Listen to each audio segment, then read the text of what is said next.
The massive alien ship gleamed like polished silver as it approached Earth's orbital station Alpha. Inside the station's main conference room, Ambassador Tom Smith adjusted his tie for the 10th time. After 6 months of remote communications, the Galactic Council's delegation had finally arrived for face-to-face talks about Earth joining their interstellar community. "Remember, everyone, stay calm and follow the protocols," he told his team, trying to hide his own nervousness. The room's displays showed the alien ship extending its docking bridge, its surface rippling like liquid metal. 10 minutes later, the delegation entered. The aliens moved with fluid grace, their tall, slender forms covered in shimmering robes that changed color with each movement. Their leader, High Counselor Blue, stood nearly 8 feet tall. Despite their intimidating height, their large eyes and gentle movements gave them an almost peaceful appearance. "Welcome to Earth's orbital station Alpha," Smith said, bowing slightly. "We're honored to host the Galactic Council's delegation." Blue's translator device hummed softly before responding. "The honor is mutual, Ambassador Smith. Your species has shown remarkable progress in recent decades." The initial greetings went smoothly. Smith's team had spent months studying alien diplomatic protocols, and it showed. The human delegation guided their guests through the station's main areas, explaining Earth's space capabilities and technological achievements. Everything was going perfectly until they reached the station's commercial sector.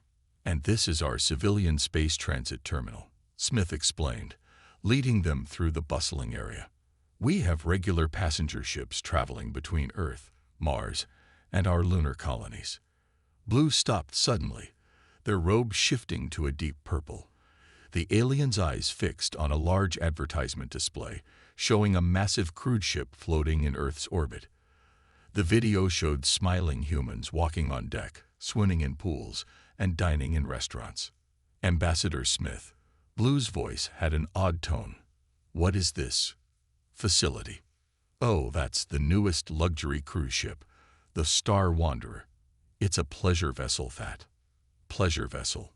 Another alien counselor interrupted, their robe flashing a bright yellow. "You confine your people in such a structure for pleasure?" Smith blinked in confusion. "Well, yes. People pay good money to. They pay." Blue's translator couldn't quite capture the mix of horror and disbelief in their voice. The entire alien delegation's robes had shifted to various shades of alarmed colors. The advertisement continued playing, showing interior shots of cabin rooms. To Smith, they looked perfectly luxurious, but he noticed the aliens' growing distress. "These chambers," Blue pointed at the cabin footage, "they're so confined, and the humans are locked inside while in space." "Not locked," Smith corrected quickly. "The doors open freely. Passengers can move around the ship as they please, but they cannot leave." Another counselor asked. "Well, no, not while we're in space, obviously." The aliens huddled together, speaking rapidly in their native language. Their robes swirled with colors Smith had never seen before. When they turned back, Blue's expression was grave. "Ambassador Smith, we must discuss something of great concern.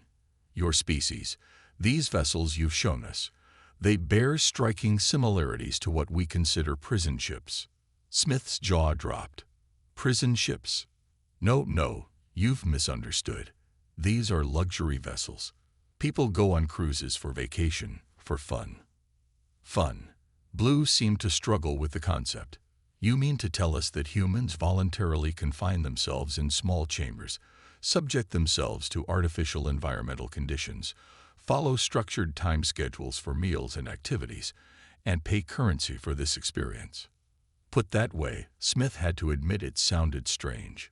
"Well, yes, but..." "And these vessels," Blue continued, gesturing at another advertisement showing multiple cruise ships. "How many do you operate?" "Currently, about 50 in Earth orbit alone, with another 20 under construction." The aliens' robes shifted to deep blue, a color Smith's cultural briefing had associated with extreme concern. 50 vessels. Blue's voice was barely a whisper. each capable of holding thousands of humans, voluntarily confined. Not confined, Smith protested. Look, I think we're having a cultural misunderstanding here. These ships are the height of luxury. People save up money all year to spend time on them. They have restaurants, theaters, swimming pools, artificial water containment chambers. Another counselor's robe flashed with patterns of distress, where humans voluntarily submerge themselves. Smith felt a headache coming on. Yes, but... And they consume food at predetermined times in designated locations. The restaurants are open most of the day, actually. Most of the day. Blue's translator crackled with alarm. You mean there are periods when humans are denied access to nutrition? Smith looked helplessly at his team. How had a simple tour gone so wrong? The aliens were now examining every cruise ship advertisement with increasing agitation, pointing out what they saw as signs of mass imprisonment. Cabin layouts, daily activity schedules, even the safety protocols. Perhaps, Blue said finally, we should return to the conference room. We need to discuss these facilities in detail before proceeding with membership negotiations. As they walked back, Smith overheard two counselors speaking quietly, their translators barely picking up the words. Their entire species must be remarkably resilient to endure such conditions willingly. Or remarkably strange. Did you see? They even have smaller versions of these vessels that operate on their oceans. Smith suppressed a groan. He had a feeling this would be a very long diplomatic meeting. How could he explain the concept of a relaxing cruise to beings who apparently viewed any form of confined space as torture? Looking at his tablet, he saw another problem coming. Tomorrow's scheduled tour of the new Mars-Jupiter luxury liner would need some serious diplomatic reframing. Maybe he should avoid mentioning the all-inclusive packages and confined cabin upgrades altogether. At least they hadn't seen the advertisements for submarine tours yet. Ambassador Smith sat in his office, surrounded by holographic displays showing various cruise ship brochures. After yesterday's disastrous tour, he needed to find a way to explain the concept of recreational travel to the aliens. His head throbbed as he remembered High Counselor Blue's final words from the previous day. We cannot, in good conscience, admit a species that imprisons its own people for entertainment. A soft chime announced the arrival of Dr. Kate Wilson, Earth's leading xenobiologist. She walked in carrying several data tablets. Please tell me you have good news, Smith said, rubbing his temples. Well, she said, settling into a chair, I've been studying the Galactic Council's species profile. Their homeworld has no large bodies of water, only scattered shallow pools. They evolved in vast open plains and never developed any concept of enclosed recreational spaces. That explains their reaction to the swimming pools, Smith muttered. It gets better, Wilson continued. Their species experiences severe anxiety in enclosed spaces. Even their spaceships are designed with massive open areas and virtual sky projections. The idea of voluntarily entering a confined space for fun is literally incomprehensible to them. Before Smith could respond, his communication panel lit up. The aliens had arrived for their scheduled meeting. Minutes later, High Counselor Blue and 3 other council members glided into the office, their robes shifting between concerned shades of blue and purple. Ambassador Smith, Blue began, we have reviewed the information about your pleasure vessels. We have questions. Smith gestured toward the seats, but the aliens remained standing. Another cultural difference, they preferred to move freely during discussions. These advertisements, Blue waved a slender hand, and one of their assistants projected an image of a cruise ship's interior. They show humans in formal attire, following specific dress codes for different ship areas. This is clearly a form of enforced uniformity. Actually, Wilson stepped in. Humans enjoy dressing up for special occasions. It's part of the experience. They enjoy being told what to wear. An alien counselor's robe rippled with confusion. Not told, Smith explained. Choosing to wear elegant clothes for elegant events. Like how your robes change colors to match your emotions. It's a form of expression. The aliens conferred briefly in their native language, and these structured activities. Blue pointed to a cruise itinerary, designated times for entertainment, exercise, and social interaction. Those are optional, Smith said quickly. Nobody has to participate. They're suggestions, not rules. Optional imprisonment is still imprisonment, one of the counselors stated firmly. Smith fought the urge to bang his head against his desk. Instead, he pulled up a new hologram, passenger reviews of various cruises. Look at these testimonials. People describing their experiences as relaxing, rejuvenating, the best vacation ever. These aren't prisoners. They're happy customers. The aliens studied the reviews with their large eyes, their robes swirling with patterns that suggested deep thought. Perhaps, Blue said slowly, we should discuss the concept of vacation. Our data suggests it means a period of voluntary cessation of regular duties. Yes, Smith latched onto this glimpse of understanding. Humans work hard, and sometimes they need time to rest and recover. Cruise ships provide a chance to relax without worrying about daily responsibilities. By being confined in a floating metal structure, an alien counselor's robe flashed skeptical patterns. Wilson stepped in again. Think of it this way. Humans evolved in environments where finding food, shelter, and safety required constant effort. Having all our needs met in a comfortable, controlled environment can be deeply relaxing for us. Fascinating, Blue murmured, and disturbing. Your species finds comfort in conditions we would consider psychologically damaging. Different evolutionary paths, different comfort zones, Wilson explained. Just as you need open spaces, we sometimes enjoy cozy ones. Cozy. The translator struggled with the word. Comfortable because it's enclosed, Smith tried to explain. Like how some humans enjoy being wrapped in warm blankets. This led to a 10-minute tangent explaining blankets, during which the aliens' robes displayed entirely new patterns of bewilderment. Let us confirm our understanding, Blue said finally. Humans voluntarily enter these vessels, knowing they will be surrounded by walls and artificial environments, following suggested schedules and dress codes, eating at regular intervals. Yes, Smith nodded encouragingly. And they do this because it removes the stress of making constant survival decisions. That's actually a pretty good way to put it. The aliens conferred again, their robes shifting through various shades of contemplation. We have another concern, Blue announced. These cruise ships appear to be training facilities for space travel.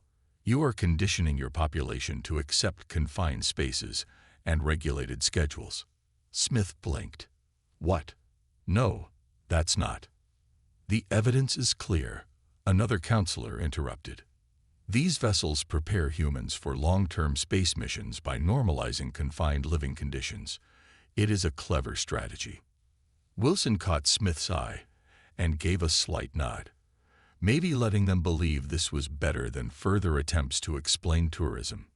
We will need to discuss this development with the full council, Blue declared. A species capable of voluntarily adapting to confined spaces could be valuable to the galactic community. As the aliens filed out, Smith collapsed in his chair. Well, that went differently than expected. Wilson smiled. Look on the bright side. They'd gone from thinking we're running prison ships to thinking we're running secret training programs. That's progress, right? I suppose. Smith looked at his schedule and groaned. Tomorrow they want to discuss theme parks. How do I explain roller coasters to a species that fears enclosed spaces? One cultural misunderstanding at a time. Wilson patted his shoulder. At least they haven't discovered water parks yet. Through the window, they watched the alien ship orbiting above, its vast, open decks a stark contrast to the cruise ships below. Smith made a mental note. If Earth joined the Galactic Council, someone would make a fortune designing cruise ships with both human and alien comfort zones in mind. He just hoped the aliens never found out about camping. This is either going to be a huge success or a diplomatic disaster. Ambassador Smith muttered as he watched the alien delegation approach the boarding area of the Paradise of the Seas. Earth's largest cruise ship floated majestically in low orbit, its 18 decks gleaming in the sunlight. High Counselor Blue and 5 other alien representatives moved cautiously along the transparent boarding tube, their robes swirling with colors that suggested a mix of anxiety and curiosity. Dr. Wilson walked beside them, offering reassurance about the ship's safety features. Captain Laura Reed waited at the ship's entrance, her crisp white uniform drawing concerned glances from the aliens. "Welcome aboard the Paradise of the Seas," she said with a warm smile. "We've prepared a complete tour of our facilities. Your containment uniform is very authoritative," Blue observed, robe flickering with worry. "It's a tradition dating back centuries," Smith explained quickly. "Ship captains wear white as a symbol of cleanliness and safety." "Ah, a hygiene protocol. This we understand." The aliens' robes settled into slightly calmer patterns. The tour began in the ship's grand atrium, a space deliberately chosen for its high ceilings and open design. Even so, Blue's delegation huddled close together, their robes rippling with nervous energy. "This is our main gathering space," Captain Reed explained. "Passengers come here to..." She was interrupted by a group of laughing children running past, chasing floating bubble toys. The aliens watched in astonishment as the kids weaved between adults, clearly having the time of their lives. "Those small humans," one counselor said, "they appear to be enjoying their confinement." "Kids usually love cruise ships," Wilson explained. "There are lots of activities designed just for them. You confine your young in specialized activity areas." Blue's translator crackled with concern. Before Smith could correct this misunderstanding, they reached the first pool area. Hundreds of passengers were swimming, lounging on deck chairs, or enjoying drinks at the pool bar. Music played softly in the background while waiters carried colorful beverages on trays. The aliens' robes shifted to a previously unseen shade of confusion. They submerged themselves in artificial water while others watch. Blue asked incredulously, "It's called swimming. It's fun and good exercise," Wilson explained. "And the others are sunbathing, absorbing vitamin D from the artificial sun lamps. Voluntary exposure to radiation." Another counselor's robe flashed alarmed patterns. Smith decided it was time to move on. They headed to the dining areas, where the breakfast buffet was in full swing. Humans lined up with plates, selecting from dozens of different dishes. "What is this behavior?" Blue asked, watching the buffet line. "Why do they queue for nutrition distribution?" "They're choosing what they want to eat," Smith explained. "Different foods from all over Earth. People enjoy having variety." The aliens watched in fascination as a man piled his plate with pancakes, bacon, eggs, and fruit. "And they select their own portion sizes?" one counselor asked. "Without metabolic regulation?" "Yes, that's part of the appeal," Captain Reed said. "Our chefs prepare fresh food all day." "Remarkable," Blue murmured. "Your species voluntarily practices food selection as entertainment." The tour continued through various entertainment venues. They passed a theater where a magic show was in progress, causing the aliens to freeze in alarm when the magician appeared to saw his assistant in half. "It's not real," Smith assured them quickly. "It's just entertainment. Illusions for fun. Your people enjoy being deceived."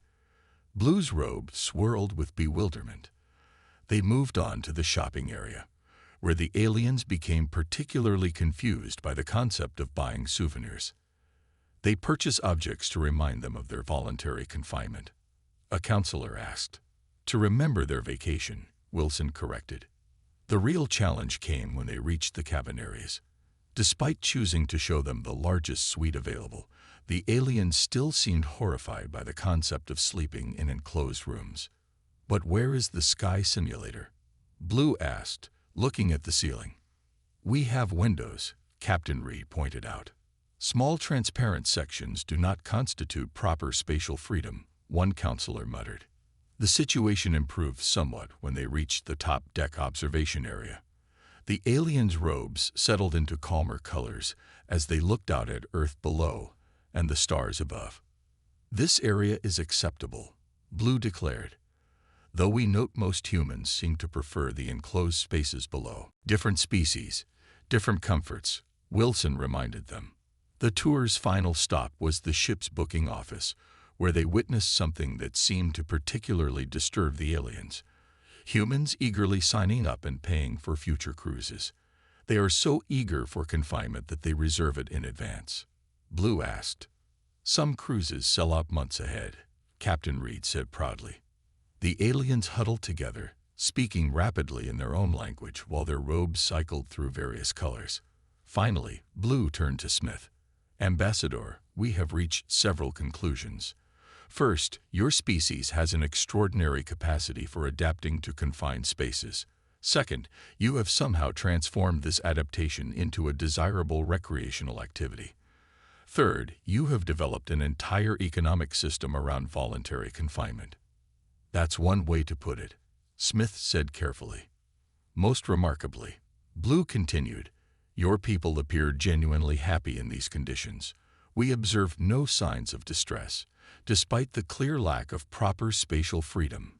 "So you understand these aren't prison ships?" Smith asked hopefully.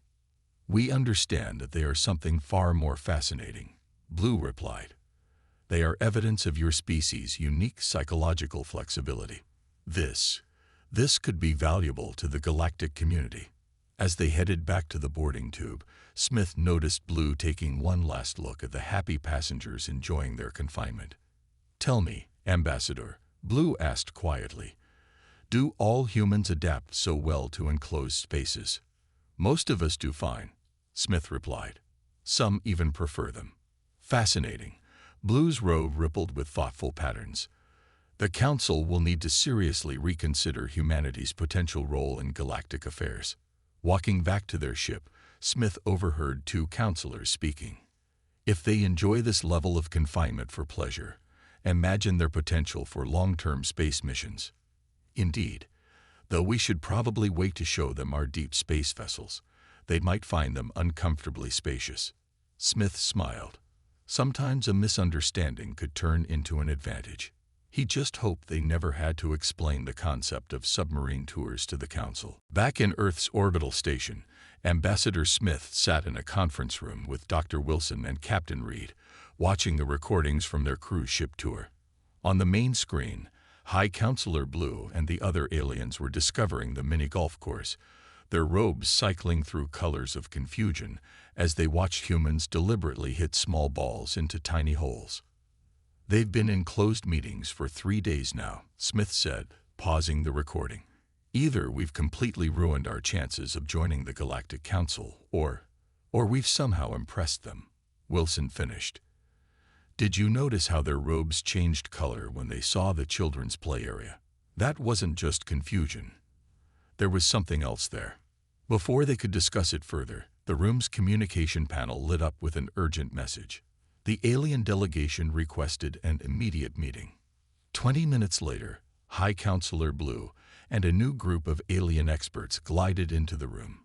Their robes displayed complex patterns none of the humans had seen before. "Ambassador Smith," Blue began, "we have spent considerable time analyzing what we learned aboard your recreational vessel. We have questions about human psychology." Smith nodded cautiously.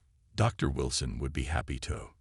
Your species deliberately seeks out confined spaces for relaxation," one of the new aliens interrupted. Its robe identified it as a xenopsychologist. "This trait appears throughout your culture. You build small rooms for sleeping, enclosed vehicles for transportation, and now these massive ships for entertainment." "Well, yes," Wilson replied. "Humans often find comfort in what we call cozy spaces, and this trait develops naturally." Another alien expert asked. "Without genetic modification?" "Completely natural," Wilson confirmed. "Though some humans prefer open spaces, most of us are comfortable in enclosed environments from childhood." The aliens conferred briefly, their robes swirling with excited patterns. "Show them," Blue instructed. One of the aliens activated a holographic display. It showed a massive spacecraft, unlike anything the humans had seen before. Its interior was a vast, open space with barely any walls or divisions. "This is a standard Galactic Council deep space vessel," Blue explained, "designed for long-term exploration missions. No species we have encountered can crew these ships effectively for more than a few months. The psychological strain of enclosed spaces, even ones as open as this, becomes unbearable." Smith looked at the ship's specifications, scrolling past. "Those are very large ships." "Necessarily so," the xenopsychologist said. "Our peoples require vast spaces for psychological health. But this creates problems. Large ships are harder to power, harder to shield, harder to land on planets. We have been seeking solutions for centuries." And then, Blue's robe rippled with what seemed like amusement. "We discovered a species that not only tolerates confined spaces, but creates them for entertainment." Wilson sat up straighter. "You're saying our ability to handle small spaces could be valuable?" "Valuable." The xenopsychologist's robe flickered with enthusiasm. "It could revolutionize deep space exploration. Your cruise ship crews live in smaller quarters than our emergency escape pods." Captain Reed smiled. "Those are actually our luxury cabins. You should see the crew quarters on cargo ships." The aliens' robes all shifted to a new color, something between shock and admiration. "There's more," Blue continued. "We observed how your people handle regulated schedules, restricted movement areas, and limited social groups. These are all crucial skills for long-term space missions. Skills we thought had to be developed through extensive training." Another alien added. "Yet your species treats them as entertainment." Smith began to understand. "So our cruise ships are inadvertently perfect training grounds for deep space psychology," Blue finished. "Your entire species has been conditioning itself for space travel through entertainment." The aliens displayed more holograms, designs for new ships that combine their advanced technology with human-sized living quarters.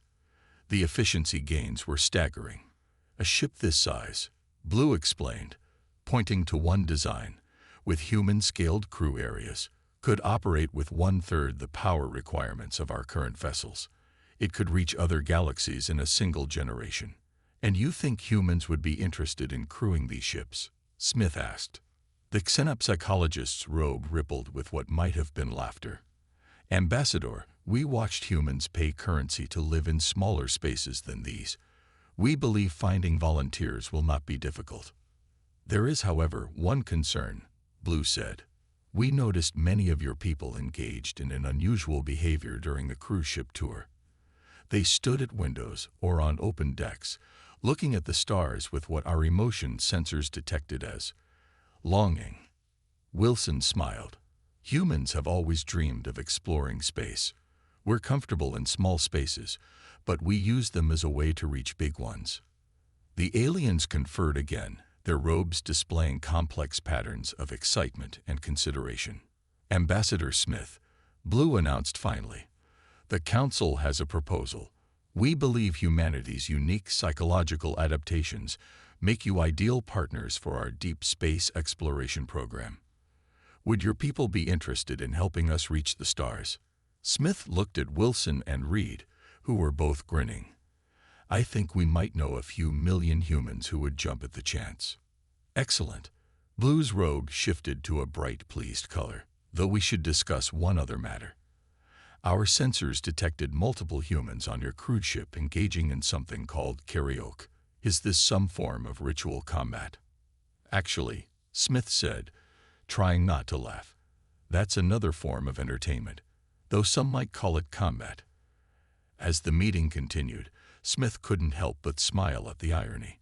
What had started as a cultural misunderstanding about prison ships had led to humanity's unique ticket to the stars. Though he did wonder how the aliens would react when they discovered that humans also voluntarily confined themselves in spacesuits just to float in open space for fun. Some cultural differences, he decided, could wait for another day. 1 month after the crewed ship tour, Ambassador Smith stood in front of the full Galactic Council. The massive chamber, designed to accommodate various alien species, stretched so high its ceiling disappeared into darkness. Around him, hundreds of delegates from different worlds sat in rising tiers, their robes creating a swirling ocean of colors. High Counselor Blue stood at the central podium, addressing the assembly.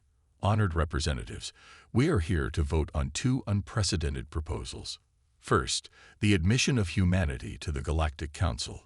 Second, the creation of a new joint space exploration initiative, with humans as primary crew members. A low murmur filled the chamber as various species discussed among themselves. Their translators created a soft buzz of overlapping languages. Before we vote, Blue continued, Ambassador Smith has prepared a presentation about humanity's unique qualifications. Smith stepped forward, trying to hide his nervousness. The next few minutes could determine humanity's future among the stars. Behind him, a holographic display activated, showing the paradise of the Seas cruise ship. Distinguished council members, he began, this is not, as some of you first assumed, a prison ship. This is how humans choose to spend their vacations. The chamber erupted in shocked whispers. Smith had expected this reaction. Dr. Wilson had helped him prepare for it. Yes, we voluntarily live in enclosed spaces. Yes, we find comfort in regulated environments. And yes, we pay for the privilege. He paused as the translators caught up. But more importantly, we use these experiences to dream of something bigger. The display changed to show humans throughout history. Ancient sailors in tiny cabins crossing vast oceans, submariners exploring the deep in cramped vessels, astronauts in confined capsules reaching for the moon. My species has always used small spaces to reach big ones, Smith continued. We're comfortable in confined areas not because we love confinement, but because we love exploration more. The display shifted to the new ship designs, the hybrid vessels that combined alien technology with human-scaled living quarters. Your deep space ships are magnificent, Smith said, but they're too large to be efficient. Our ability to live comfortably in smaller spaces could revolutionize space exploration. We don't see it as a hardship. We've been practicing for this our entire history. A delegate from a gaseous species spoke up, its translator crackling. But what about the psychological strain? Even short-term space missions affect most species severely. Smith smiled and brought up footage from the cruise ship's final day. These passengers had just spent 2 weeks in space, in quarters much smaller than your proposed ships. Look at them. The footage showed humans laughing, playing games, exercising, and enjoying themselves. Most notably, it showed them eagerly booking their next trips. We don't just tolerate these conditions, Smith explained. We seek them out. We enjoy them. And most importantly, we use them to fuel our dreams of exploring further. Another delegate, a crystalline being, chimed in. But surely your species must have some limits. Some breaking point. Smith nodded to Dr. Wilson, who had been waiting at the side. She stepped forward and activated a new display, showing data from various human space missions and simulations. We've tested those limits extensively, she explained. Humans have lived in underground bunkers, underwater facilities, and space stations. We've run year-long isolation experiments. Some humans even choose to live in tiny homes for their entire lives. The chamber buzzed with amazed discussions. Blue raised a hand for silence. There is another factor to consider, Blue announced. Show them. The display changed to show the results of a survey that had been conducted on Earth over the past month. The question was simple. Would you volunteer for long-term deep space exploration missions? The response numbers were overwhelming. Over 10 million humans have already volunteered, Smith said proudly. And that's before we even announced the actual program. A ripple of astonished colors swept through the aliens' robes. But the most interesting part, Smith continued, was their main concern about the mission. He brought up another survey result. They're worried the quarters might be too spacious. They're actually requesting more compact living spaces to improve ship efficiency. This statement caused such a commotion that Blue had to call for order several times. We put the same humans in one of our standard ship simulators, Blue added. They described it as wastefully roomy and suggested ways to add more functional areas by dividing the space. The chamber erupted in discussions again. Smith waited patiently as the council members debated among themselves, their robes shifting through various colors of consideration and excitement. Finally, Blue called for the vote. The chamber lit up with thousands of color patterns as each species registered their decision. The results are clear, Blue announced. Both proposals have passed. Humanity is now a member of the Galactic Council, and the Joint Space Exploration Initiative is approved.